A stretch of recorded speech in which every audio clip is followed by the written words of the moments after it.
So, hello, welcome back. I hope that you loved the documentary as much as I did. I think you'll agree, these young people, if they are the future, we are in amazing hands. I'm really excited to start this next session with two people who I hold very dear in terms of they're kind of inspirational to me for a variety of reasons. And you'll see that as we start to have these conversations.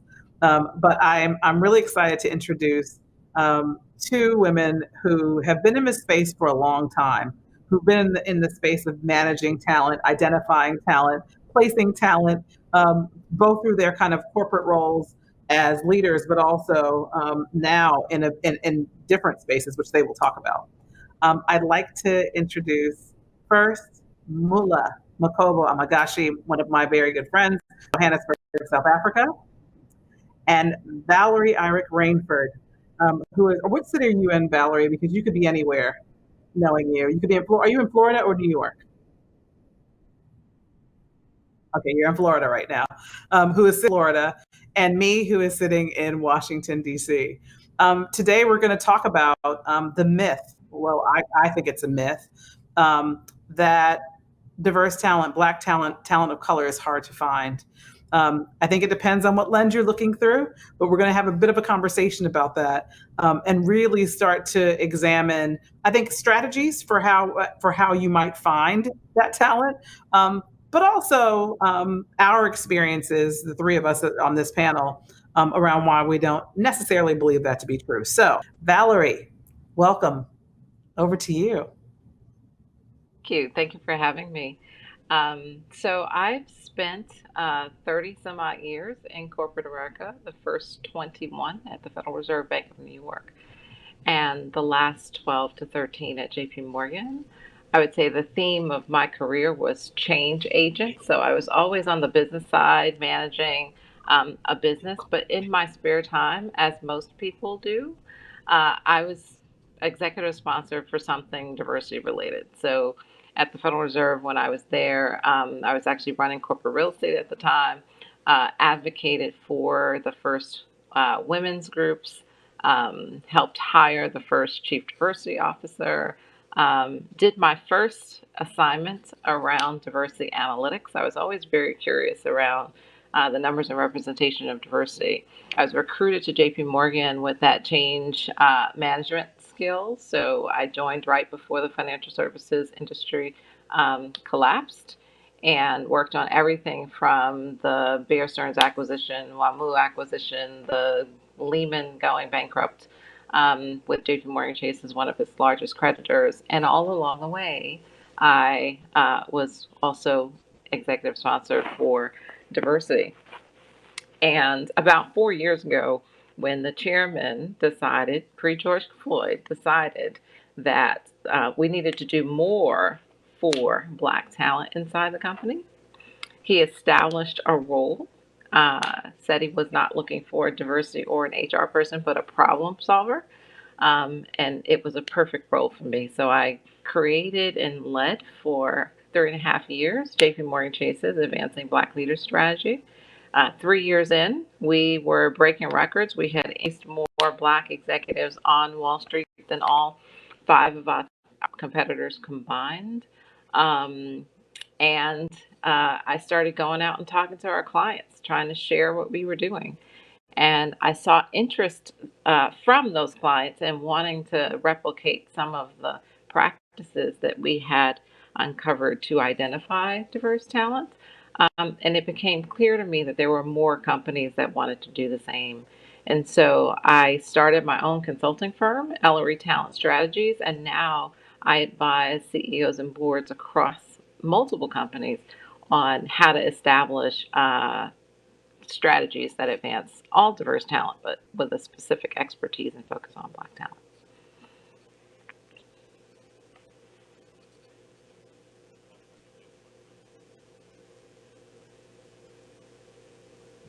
I had to put my microphone on. This is the second time I've done that today, by the way. I'm trying to be quiet. You apologize in advance if you hear a dog bark or a child scream. It could happen. I think that we're all living in that environment, perhaps where there are distractions and people. So I muted my mic. So sorry about that.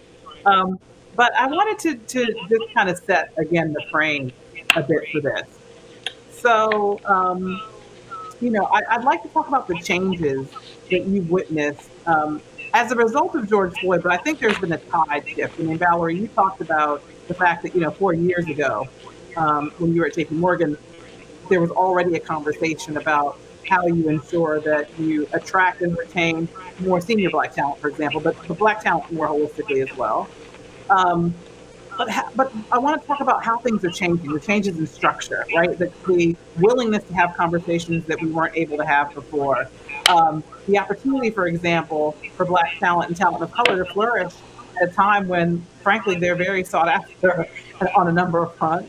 And then I think the other thing is, again, this is just in framing, is avoiding the pitfall of tokenism, right? Because, Mm-hmm. Black talent in this moment is so sought after. Um, it is really important to identify why you're doing a role and why they want that role, particularly in the CDO space, the Chief Diversity Officer space, where we have seen a gazillion appointments in the last 4 months, right? And That's so right. I'm going to start, Valerie, by asking you. You were running advancing Black talent at JP Morgan for a number of years, and you did manage to significantly change the landscape of what senior Black talent, especially, looked like at JP Morgan. Can you talk to us a little bit about the strategies that you used and what the philosophy was as you thought about how you were going to step into that? Yeah, and I would say, so we actually moved the needle across all levels. Most people focus on the what happened at the top because it was so unique, but we also moved Black Mm. students from 5% of the incoming population to 13.5%. And I would say to you that the most important thing in any organization is the commitment of the CEO. And I would say, lots of people talk about the tone from the top, but it takes more than tone. It takes conviction. It takes the CEO that does more than just lays out a vision, but puts his money where his mouth is, number one, but also carries it through to everything that you do. And so, I say to my clients today, I won't take a client if I can't get a meeting with the CEO, right? To not be able to sit with the CEO and understand what their vision is and how much they're willing to put their own skin on the line, to me, says everything about where a company is ready to go. So if I'm talking to someone and it typically takes a couple of conversations to get there. And if when it's time to, so when do we get to schedule the meeting with the CEO? If the individuals who are courting me to consult with them don't have the ability to bring the CEO to the table, that's the first thing. And I would say for folks who are jumping on these jobs at the CDO level, like use the same for you. Mm. So first was, where is the leader in the journey? Many don't know what they want to or need to do, but are willing to learn. That's good enough for me. And then the second bit, there were a couple of things that I think were the secret sauce for our success, but I think a second thing was grounding all of our actions in data. So I think there are plenty of organizations that are out there trying to or talking about moving the needle around diversity. They don't know where their unique challenges are.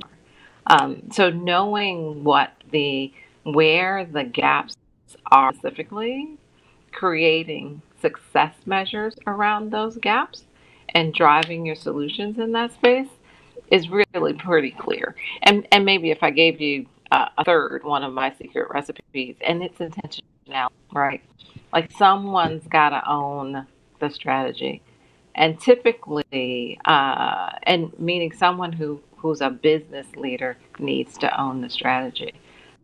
Typically, diversity and or Black talent strategies today are being put on the shoulders of chief diversity officers who have a lot to do and also don't have the power to get it done. So those are three of the things that I think were the difference makers for us. Oh, thank you for that. And Mula, I know that you have very similar experience in terms of what you've seen, particularly having been in search. Um, I'd like to kind of talk to you about, you're the managing partner of your firm. How's the candidate profile changed in terms of what people are asking for? Because the ramifications of George Floyd's death kind of traveled across the world in terms of the people paying attention and having conversations they hadn't before. And I know that in South Africa, it's no different, right? Your history, the history of kind of apartheid in South Africa, and working on the other side of that. And then, being a still relevant country on the other 25 years or, coming close to 30 years, it's still very young in being able to kind of move through that.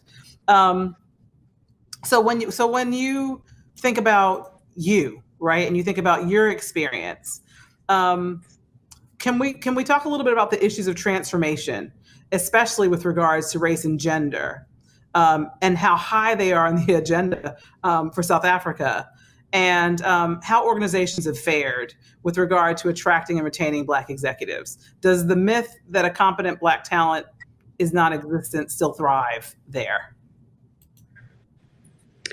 I think the myth thrives very, very strongly. Um, there's a perception that there is no competent Black executives around. And I think because South Africa, leadership positions are still largely held by white males, both at board level and senior executive level, policies and practices are put into place to support and promote attracting competent Black executives to join companies. But essentially, the people who still run the companies in my country are largely white and male. So I think in support of what Valerie said, if you're looking at it in terms of your role as white chief executive to the talent pool, and you own it and you buy it and you support it and you sponsor it, it happens. If you look at it as a threat to your own existence, it doesn't happen, because then it really, really supports your view that you're going to perpetuate the myth that Black competent skill does not exist. But I think another interesting advent in South Africa particularly is also the perception that competent Black executives sometimes are too confident, sometimes are too demanding, sometimes are too opinionated. And so there's a blanket statement that sometimes gets to us as headhunters that we want them to be very competent, but there must be a cultural fit. And cultural fit is a code for know your place. So be a great chartered accountant, be a great engineer, be a great operator, and be a great executive, but don't rock the boat. And so it always becomes very interesting where you actually find the technical competence that is not dependent on whether you're male or female or Black or white. And then the big issue becomes integration into companies, where sometimes there's tissue rejection. And because you are confident and you are competent and you do have choice and you are going to speak your mind and you are going to put your opinion across, the organizations reject in the sense that, you're not a cultural fit. And that cultural fit never really gets broken down. So it then becomes a bit of a barrier in terms of having competent Black executives stay in companies. And so I think the onus largely lies, in my opinion, in two particular places. One, to Valerie's point, with the chief executive, and two, for me, is with the chairman. When you have a competent chairman, I believe, who is competent in terms of ensuring that they hold the executives accountable to finding competent executives, it's important. The other overlay for me as well is that sometimes you find companies that advise, particularly in the private sector, hunting companies that advise companies and will tell you that there are no competent Black executives. And you find largely those headhunting companies are white headhunting companies. It serves their purposes to perpetuate the myth that there aren't enough Black people that are competent. So I always say it's a question of who you partner with to help you find the best skill, who you let lead the charge to find the Black skill. And I think the chairman and the chief executive are absolutely fundamental in making sure that we begin to transform, both from a race perspective, a gender perspective, an age perspective, a language perspective. In South Africa and in Africa broadly, I'd go as far as to say, and a tribal perspective, because whether we like to admit it or not, we still have some of these tribal tendencies on the continent. How do we look at inclusion, not just in terms of gender and sexual orientation, but also in terms of social-political background, in terms of tribal issues, in terms of language, in terms of age, and in terms of rural and urban? So it's quite an interesting, I think, paradigm in terms of looking beyond what we think is obvious. There are very, very competent Black people. Your question is, are you wanting to find them? And then if in conclusion, I think when you find competent Black executives, they cost too much. When you find Black competent executives, they don't stay too long. So that's another myth. We recruit them, we train them, they come for more money, and then they leave. And that's an absolute fallacy. Because if you belong, if you're looked after, if you're grown, and if you're supported, you're going to stay. Absolutely. The two of you kind of summed up everything in a very short period of time. You've touched on a lot of things that I'd like to dig a little deeper into. And I think one of the things that popped in, as Mulla, you were speaking, we were talking about the executives. It was really interesting, Valerie, because one of the things that you mentioned was that you managed to move the incoming kind of population, the kind of more junior population, the kind of student population from 5% to 13.5%, which is in line with the national average, right? The average of the number of people in the country, which is very interesting in terms of how you did that. I'd like to kind of dig into. Yeah. India, can I ask, can you make your next question to Mulla? I just need to step away for a second. Okay. Absolutely. So Mulla, I'm going to come back to you, and I'll kind of tap on something that you talked about, and that's around the fallacy. Okay, so the fallacy of particularly, I think the overconfidence piece that sat with me because it's something that I heard about myself as an executive, kind of bull in China shop, and I wasn't. I don't think I was. Maybe I was, but there's some cultural context to that. But also, I felt very confident that I knew what I was doing, very confident that I could lead, and that I deserved the seat at the table that I was, at which I was sitting. So, what are the kinds of things that you talk to your not the people that are not the companies, but when you're talking to candidates, right, about the decisions they make around cultural fit for them, because the company says, hey, this may not be a cultural fit, but there's also the other side of that as a candidate, right? You assessing. What are some of the assessment tools that you would ask people to consider when they're thinking about taking a role, kind of going to that tokenism thing, but also understanding some of the pitfalls they might face around some of the things that you talked about?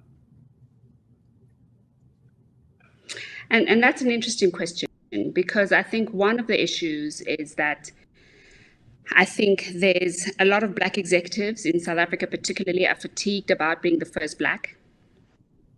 So they are at a point where they say, I don't want to be the first one to be the guinea pig to see whether the organization is going to hire me, grow me, invest in me, and allow me to demonstrate what I'm competent to do. So increasingly, a lot of Black executives are mixes about the fact that are there any other people at group level that look like me? Are there other people at board level that look like me, both in terms of cultural experience, background, race, and gender? And increasingly, when you're going to be the first one, who's going to be the first Black person at group executive level with a team of largely white men and a few women, a lot of candidates are making choices that they don't want to do it. And so that then becomes a bit of a surprise when companies are happy to get Black executives, and Black executives say, well, I don't want to be the first Black, and I don't want to be the guinea pig. I've done it for most of my career.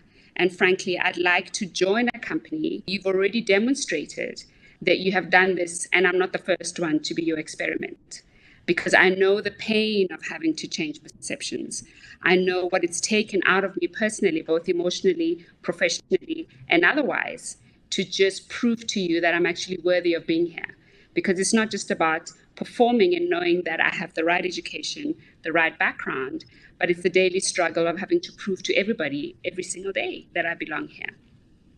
And so that becomes a bit of a difficult one as a headhunter, because we have a lot of companies that are really pushing to attract competent Black executives into very technical positions. So if I look at NTs and just before democracy, when my mother and her peers were getting into the work environment, Black people were traditionally hired into the softer competency areas. So that would be corporate affairs or human resources or transformation. There used to be a big role called transformation in those days, which basically was a role around, how do we get Black and white people to understand each other and work together. And so we don't see the role of transformation that much anymore. And so if I look at it between now and going forward, a lot more companies now are hiring people for what they should be them for technical expertise. You're looking for engineers, you're looking for chartered accountants, you're looking for lawyers, you're looking for operators, you're looking for technical experts. And so now we're at a point where white South Africa, I think corporate white South Africa is beginning to look for technical expertise that are not white male or white female. But we just did some research with Drayton the other day. Usually that'll happen when the chief executive or the chairman is Black. And in more cases than not, chairmen are normally Black and chief executives are normally white.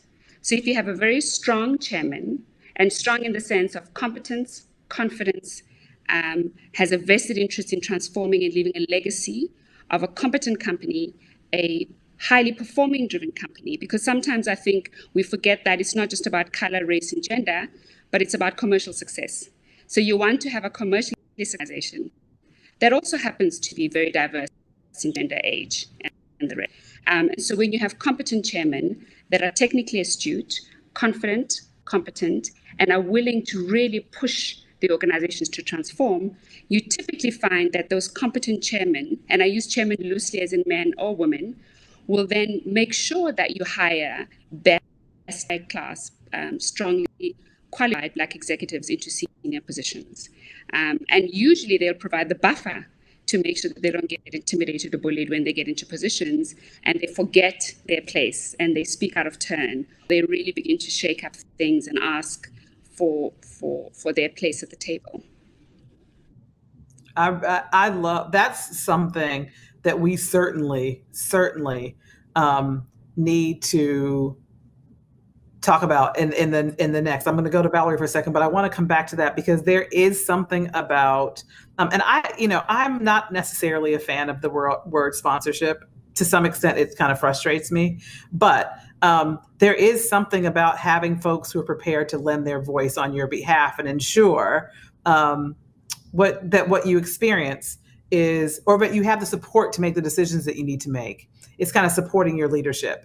And that's really important because that is a problem that I think a lot of senior Black executives find when they get into organizations, get into these roles, and then don't have the support around them to be able to make the decisions they need to make or for them to be executed in the way that they would have seen fit.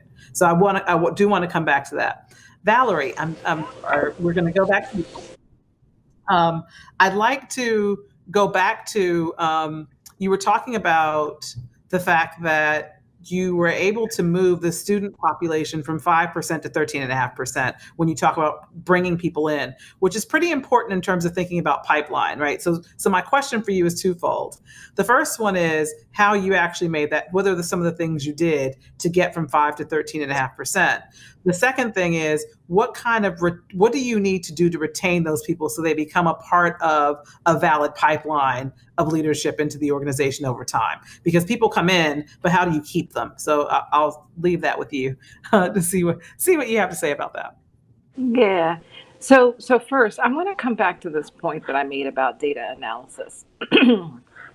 Because when I say it, oftentimes it needs more explanation, right? Most big people, when they hear me say that, they talk about diversity representation reports. And I'm talking about measuring the experience of diverse talent. So for instance, when we go into a client, we're looking to see what the experience is of individuals in the organization.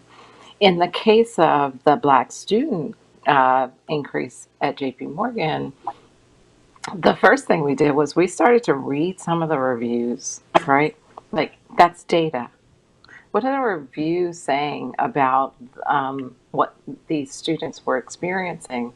And there was this recurring theme of, well, they're not a great fit, right?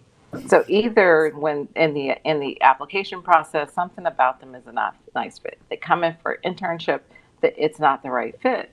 And so we really went about trying to figure out, like, what did that statement mean? Oftentimes the theme and the feedback was that they were not assertive enough. So we created a student orientation program. Every student that was offered a internship at JP Morgan was invited to a 2-day orientation program before the internship began. We flew them to Brooklyn, New York, put them up in, for some of these students, they had never been on a plane before, but we flew them to a location, brought them together, and put an orientation program so that they got comfortable with the company and the environment before they arrived. That we talked to them about what to expect before they arrived. We had them meet with members of the team, each other as well as members of the team before they arrived. And it's amazing how giving them sort of that sense of what the company is before they even got there made a huge difference. In addition to bringing them together as a group, we then broke them out into small groups for the specific businesses that they would join, so that they learn about the business in advance. Because many of these students are coming up in high schools where in families where they did not have these generational conversations around wealth and money and banking and so on. So that was one example. The other thing that we did, so as they didn't end the summer not us not knowing if they fit or not, is they had a buddy all summer long, right? They had and by the way, it was generally someone in the company who either it could have been a senior person who volunteered to be a resource for them, because oftentimes what happened is they would be experiencing some microaggression along the way that they were holding in and not really expressing their thoughts on. So that was in one respect. But I do think, just coming back to this larger, how you can quantify and analyze the entire experience for Black people. A call that I just had with a client this morning, all of it, we said to them, like, here's a population of Black people who did not even make it to the second step with recruiting, and here's what their skill sets look like. How could they not have been qualified for these roles, right? Here's the population of people who got the first interview but didn't get a second interview. Here's a population of people who are stuck inside of your organization. They're performing consistently well, but yet they're waiting longer than the average time to promotion. Or they're not getting, here's a population of people who have strong performance, but they've never, been in the ideal jobs, right? And so that's what we currently do. And I contend that if you look at any level of population and look to the analytics of what their experience is, you would know right away what you need to do in order to improve the situation for them. And finally, I'd say, again, on the client call that I had this morning, almost 1,000 people who in the systems are rated as top talent Black performers, and laying out for them the different things that are holding those 1,000 people back at every level. If P&L is something you have to have in order to move forward in an organization, not having P&L is something that you should be aware of, right? If they are your best talent, but yet they can't get the best roles, like, it's not that hard to figure out how to solve for some of these, and the talent is right underneath the noses. That's, it was really interesting because one of the things that Mullah said, which was interesting, I mean, one extreme to the other in terms of where you are in your career. Mullah, we were talking about confidence, people saying that sometimes Black executives appear overly confident in certain spaces. That's something that she'd Uh-huh. experienced. And the words cultural fit around that confidence. And then you were talking about on the other end, um, what the feedback around what they were saying more junior Black people are like in these spaces, which are complete opposite ends of the spectrum. Now, obviously, the more senior you become, the more confident you become because of a number of different things. But it's so interesting to hear the difference between those two things independently almost as we kind of sit in those spaces. So let me go back to you, Mullah, because I wanted to kind of touch on this thing that that you were talking about. I want to now I asked you about candidates. I now want to go to kind of companies and corporations, and you talked about the importance of CEOs and chairmen and them being committed. Particularly, kind of given the environment that we're in now, are you seeing shifts? Because that's an expectation that I suspect, kind of knowing you, that you will have always had around chairmen and CEOs and placing your candidates, because that's just kind of how I know you do operate. But have you seen specific shifts as a result of the environment that we're in now?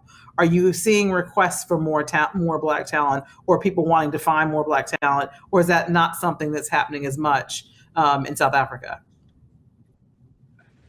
I think the push to find more Black talent is a given. So I think all companies, private or public sector, have a very real requirement to find Black talent. So that is an ongoing conversation across all sectors in this country. And it's one that I think is a very important one we need to keep at, because we tend to lag behind in the private sector, particularly statistically. If you look at the numbers, if you look at the top listed companies in South Africa, less than 5% of them are run by Black chief executives. So we have a long way to go in terms of getting competent Black executives to be in prime leadership positions in running these multinational big companies. And so I think that's an issue that's going to be on the agenda for a very, very long time in terms of race, and then obviously secondarily in terms of gender. I think boards are transforming faster. So you're finding a lot more representation at board level in terms of finding, when you look at the numbers, finding more representation in terms of gender and race in terms of corporate boards. And I think that is a lever that we really, really have to exercise quite a lot. And I think one of the things you said earlier, India, was about the whole issue of sponsorship. And I think it's one of those that I think we all struggle with quite a lot. So I think one struggles with the fact that on the one hand, you want to prove that you got there by yourself, which is great. But on the other hand, I think sometimes as Black people is that we're scared to say, I need a helping hand. And what do I mean by a helping hand? It doesn't mean that I need a handout. It just means I need somebody else who's going to believe in me to open the door for me to succeed. And I think if we all look at all of our careers, somewhere along the line we had a sponsor. And somewhere along the line we had somebody who let you through the door. And once you got through the door, you could then earn your right to be in that space. And so I think at board level, one of the key drivers for transformation in my country, quite honestly, is having representation at board level and having boards that really make it imperative that the management teams of those boards are representative in terms of race and gender. So when you have that push that's coming from the board, I think it adds an impetus to making sure that we have more transformed management teams. But the other caveat for me at board level as well is that we've come out of a history where during the transition from apartheid into post-democracy, a lot of board members came from a strong political background. So boards at that point wanted Black people that had ANC credentials that could help them speak to the keys of the Nelson Mandelas, because obviously there was a big divide before. And so there wasn't a big drive in the 90s particularly to recruit board members that came from a technical background who had grown through organizations, because simply there weren't any. because the history of my country precluded that from happening. So you're now finding a change where you're finding boards that are not just looking at people that are politically connected, but you're finding board chairmen and subcommittee members that are technically astute in terms of what they need to do. And so I think as we begin to change the competence and the composition of boards, it will then have a ripple effect of pushing down the issue of transformation to make sure that we also have competent management teams that are technically competent.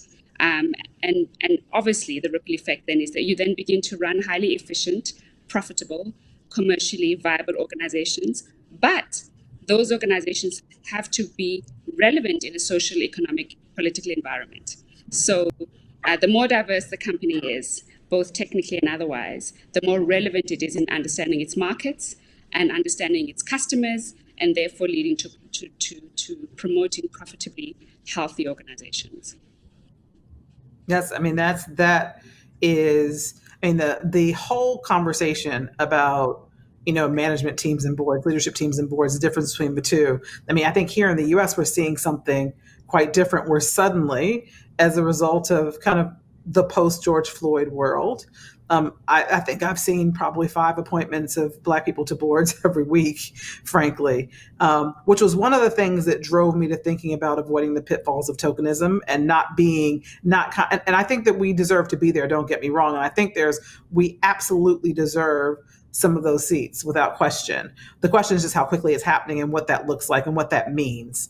So I want to kind of go back, Valerie, there was, in the news here in the US, and Mula, I'm not sure if you're aware of this or not, there was a big firestorm around Wells Fargo, and a comment that the CEO made, apparently, because I mean, you know, you never know the full stories to all of this. But he apparently said that let's just say that people believed or thought that he said that there wasn't, that Black talent was hard to find, essentially the basis of this whole conversation. I believe he was talking about more senior levels of the organization. And I think to some extent, you know, whilst people might shoot me for saying it, to some extent that's true. Having been a senior Black executive in a big organization, when I look to the side of me and look down, it didn't look like there was a huge pipeline to me. I'm not saying there's a shortage of talent. I mean, there's something that needs to be done. But if you look at how organizations exist today, that may be true in some cases.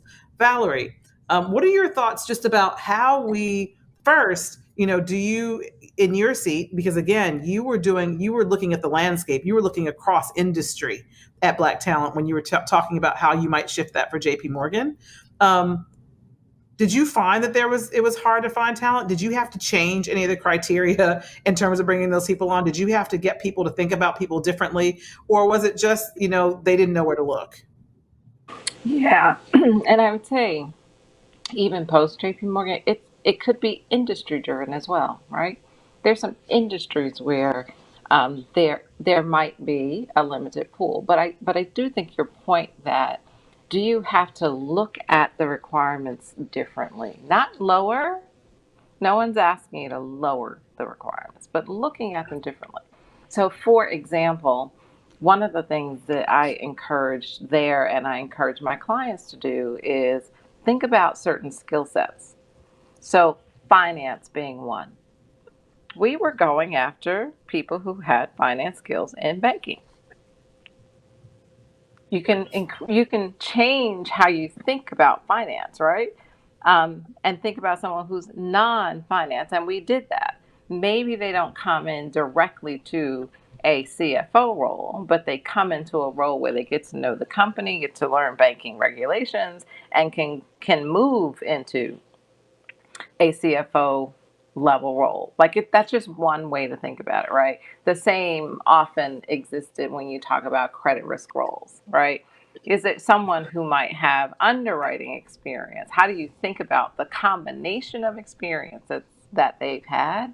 And how do you think about bringing them into the company in a way where they can learn the company, learn the skill set, and move to the role? Those are some of the ways where we sort of busted through the traditional ways that managers often will, here's my rec. If you don't fit my rec, then you don't get the job, right? And I think some of these requisitions are just too rigid.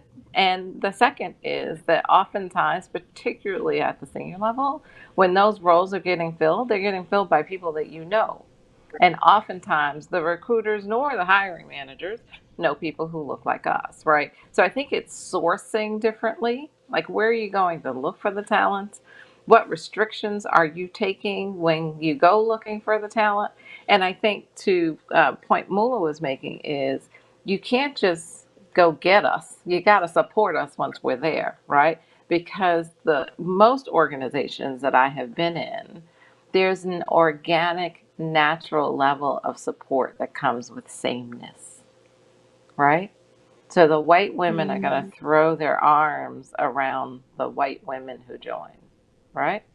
The guys will throw their support on the golf course or tennis courts, whatever it is they do, to support folks that look like them. But when there aren't enough of us there, who's there to help throw their arms around you? And that's why you need very intentional sponsorship programs, right? You need to the company needs to have onboarding and integration programs that allow folks that we can come in, but when you drop us off to the sideline and expect us to fish on our own, we're smart, but organization cultures will often cause us to be left behind, even the best of us, right? So I think it's a combination of opening up our minds and our requirements. There's no shortage of Black people. There's shortage of opportunity. There's shortage of support. There's shortage of openness. But I don't think there's shortage of us. Yep. I mean that there's it's a really interesting dynamic to consider. Um, all of the things that you have to consider as again as a candidate. I'm taking a candidate side again. When you think about asking the questions around the organization and if it's a good fit for you, right? Because Right. part of this, right, as talent, and Mhm. I'm pretending I'm talent right now. I'm not in the market, just in case anybody's wondering. It's just my saying that. But a part of this as talent is asking the question of yourself around because people think that the pipe is going to close, right? So all these jobs are out there right now, right? There's a whole bunch of stuff out there right now, particularly in the U.S. and some in the U.K., but particularly in the U.S. that I'm experiencing. And the question is the faucet going to turn off, right? Because people are really interested in this moment around Black talent, and particularly again senior Black talent. And I believe that a part of the reason for that is a part of the reason that people are looking for this talent, obviously, is to fill the gaps. But because when you think about retention, when people don't see leaders in the seats that look like them, it says there's no path for me. Right. So everybody's kind of rushing to kind of fill those senior those senior roles. But the reality is that there are only so many of us to go around. And like there are literally, people are getting 5 job offers in 3 weeks time. And so there's a question that someone posed. I'm gonna raise up. We have about 15 minutes left. Dermot O'Mahony sent a question in, and the question is, I'm going to read exactly what he said, and I love that he started with speaking truth to power, which we love to do. How do you navigate your relationship with clients in ensuring that they change their perceptions in hiring people they've never worked with before? So, Mula, I'll start with you on that one because obviously being in the search space, how do you get these corporations or companies to think differently about candidates? I mean, it's a very good question from Dermot. And I think I don't want to leave the perception that transformation is an issue that is only an issue for Black people, that Black people are the only people responsible for hiring Black people. Because if I look at my country and I look at the private sector, then we would never get anywhere. So I think sponsorship and transforming is a human issue. It's not a black or white issue. It's an issue for all of us, regardless of race. And so when you say, how do you get, speaking truth to power, how do you get companies to begin to broaden the skill set? I really think it boils down a lot to just exposure. And if I look at it from a typically South African perspective, which could be very different from East Africa or West Africa, is that we were segregated in this country for so long. So we were really never exposed to living together. We never went to school together. We never grew up together. We never played sports together. So we othered each other for a very, very long time. So when I look at particularly Johannesburg, which is really the economic center of the South African economy, from an integration perspective, our children go to school together, they have sleepovers together, they play together. So there's a heightened level of exposure across races that never happened before historically.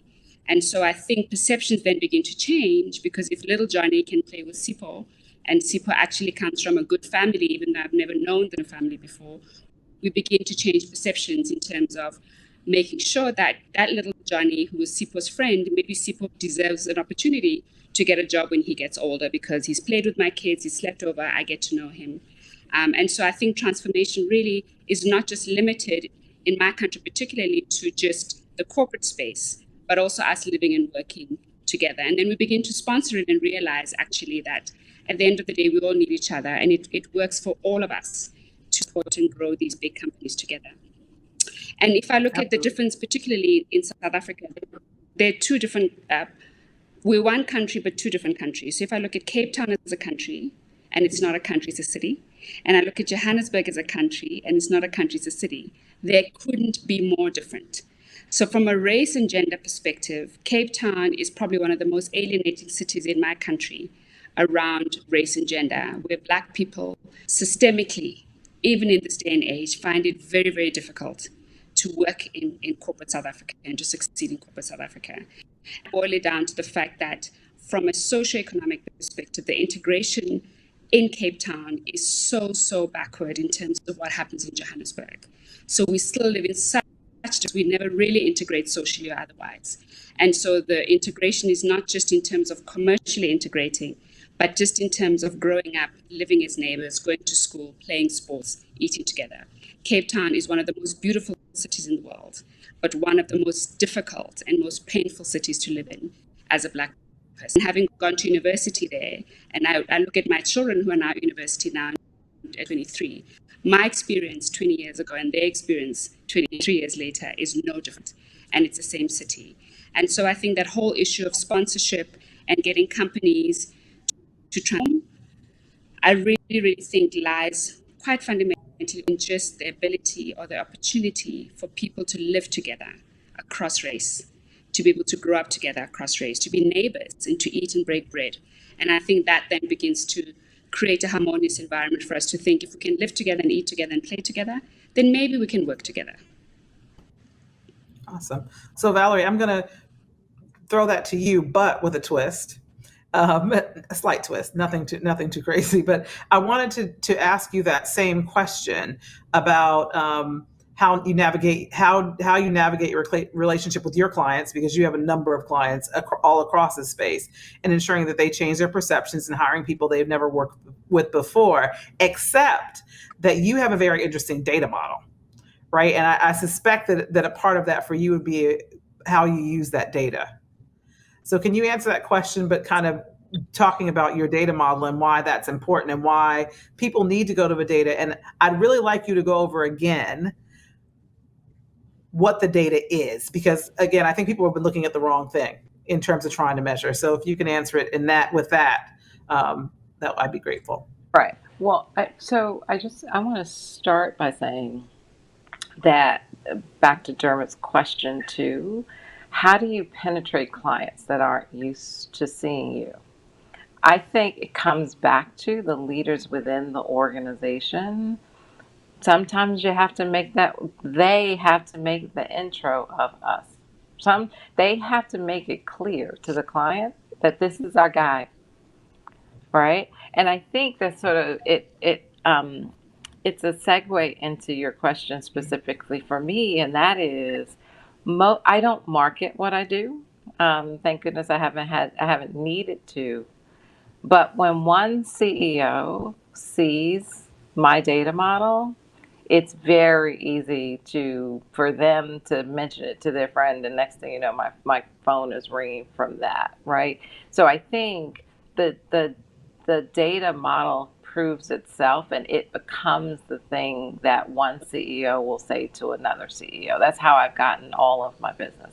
So what's the data model specifically? So most organizations are looking at people data in silos. And maybe it's 7 different systems in looking at the collection of data. What we do is we ask our clients we've created a proprietary template that asks for data that stretches across those locations. If I think of, again, I come back to the one that's fresh in my mind because we just did the CEO readout this morning. We had everything from, we don't take any names, no personal identifying information. All that information is masked, but it's everything from the person's title, movement, length and current role, who their boss is, what their talent rating is, what their boss's talent rating is, exit interview information, culture information, talent tags, any information that the organization has on its people. We take that information and basically conjoin it to tell a story. And I can dig into the data in the matter of a 2-week period of time on average and come up out of that data and tell a CEO exactly what's happening with any talent, but we focus on Black talent in the organization. And for instance, I can tell a CEO immediately what their recruiting practices are and how Black people are disadvantaged just by looking at their recruiting practices, right? Where are the applications coming from? How many of the Black applications are not getting a look? By the way, that usually dispels the myth very quickly that there's no Black talent, because I recall showing one CEO for one particular job. He's like, Valerie, like, we couldn't find any Black people. Well, here's 690 people who applied for that job that didn't get past your recruiters, right? You can take that on through the process and say, some of our clients have very sophisticated diverse slate information, diverse panels information. Like, we can draw the corollaries for them that say, here are the businesses within your organization that are focused on diverse slates. So therefore, their conversion rates are higher because they're using a diverse slate. And here are the businesses in your organization that did not have diverse slates. By the way, they also did not have diverse panels. And that's why they converted, less than 1% Black people. By the way, usually what happens is when they see that analysis for Black people, they want it for other people too, because when the practice doesn't work for one group, it doesn't work for any. It's just more acute for Blacks because no matter where we go, Blacks are the least represented. We can tell an organization, I've done this plenty of times because it's a recurring theme, where Blacks are consistently rated lower performers across the board than any other population of people. If you look into the talent systems, what areas do those typically happen in, right?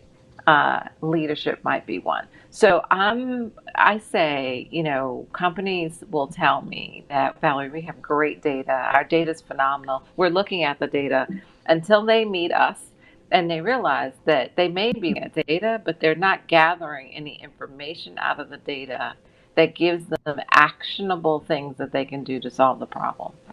And I think that's really the differentiator of our data model, right? Like, I'm going to point you exactly to the top 5 places that you need to look to solve your Black challenge inside your organization. And let me close by saying, I have not been in an organization yet where Blacks are not bringing up the rear on every dimension. Not yet. Well, and when a company tells me that we think they have it down, okay, let me come in so I can prove you wrong.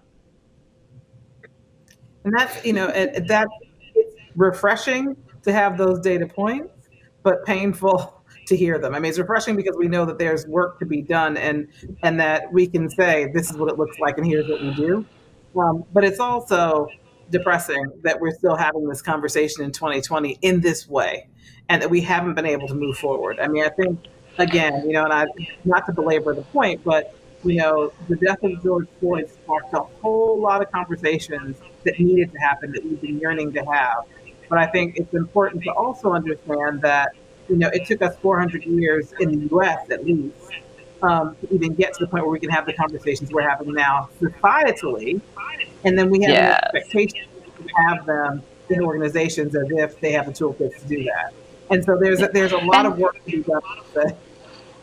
And in India, I would also say to you that, again, coming back to the beginning of the conversation, the CEO that wants to make change but may not know what to do, taking a data analytical approach, oftentimes, I would say 99% of the time that I have been in the experience with a CEO that fits that characterization, when they see diversity presented to them in the same way any other business is presented to them, using data and scorecards and metrics about the experience, not just representation, which is the outcome, they all say, oh my gosh, how come I didn't know this, right? So I think we have to give these leaders more than just the traditional diversity reports. We have to give it to them in a way that they know how to look at everything else.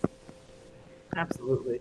So on that note, we have 2 minutes. Mullah, I'm going to close with you. At the beginning, we had some sound issues, I think, when you were talking about your history and what you did. So I'd like both of you to do, though, and we'll take a minute. But first, Mullah, if you can just repeat, because I want to make sure everybody heard it, who you are, your company that you're in now, and just a quick bit about your history.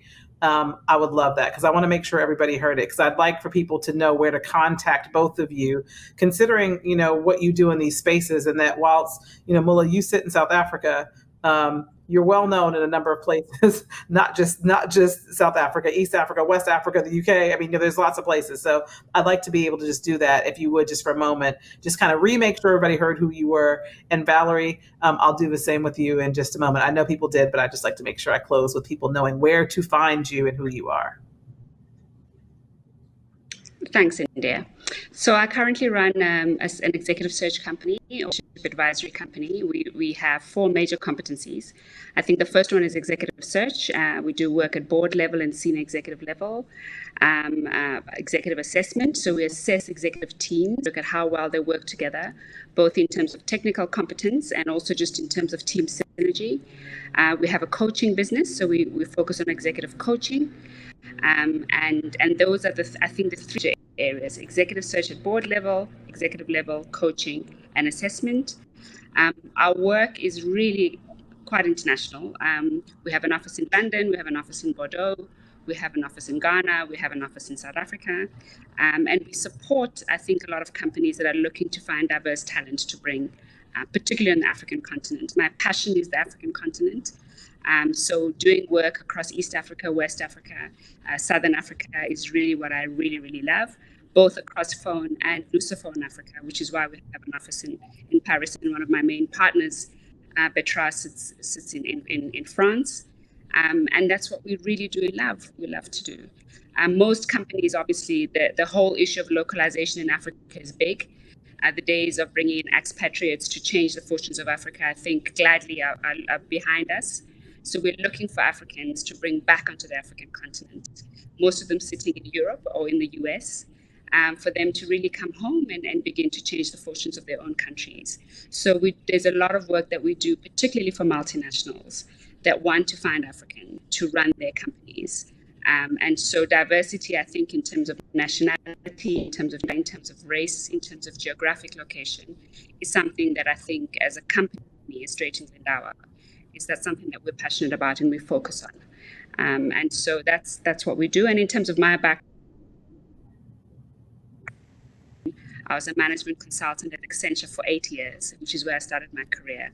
So working for multinational companies, helping companies transform strategies and finding leaders to implement strategies is something I've done for good old 26 years, and something I'll probably do till my old age because it's something that I really, really, really enjoy doing. And working, I think, with companies that are wanting to push the envelope is what I do. I tend to say things as I see them, and it doesn't always go down well. But I find from an ethical perspective and in terms of working with great clients, because I think our job as advisors, whether it's myself, yourself, India, or Valerie, our job is to tell the truth. It's not to sugarcoat it. And it's to make sure that clients get to hear the truth, whether you present it anecdotally, analytically, or whichever shape or form. And our job is to make them uncomfortable. Because if they're comfortable, change doesn't happen. It's to tell them the truth, make them uncomfortable, and hopefully we'll be able to speak truth to power. And we change the dials in whatever shape or form that we can. Thank you so much for that. And Valerie, where can people find you? Just briefly, I know we're 3 minutes over, but where can people find you and Ellery Talent Strategies? So www.ellerytalentstrategies.com is the fastest answer to that. You could also follow me on Instagram, or is the show. And we're in the business of advising CEOs using data to set diversity strategy. Very focused on now. We also do actual strategy work for companies, and then we also do some executive coaching, CEO as well. Awesome. So, ladies, thank you so much for your India. time. Thank This you. has been so wonderful, and just being able to hear, giving again people the opportunity to hear from the folks who are doing it every day is a real pleasure. So I thank you both for joining me.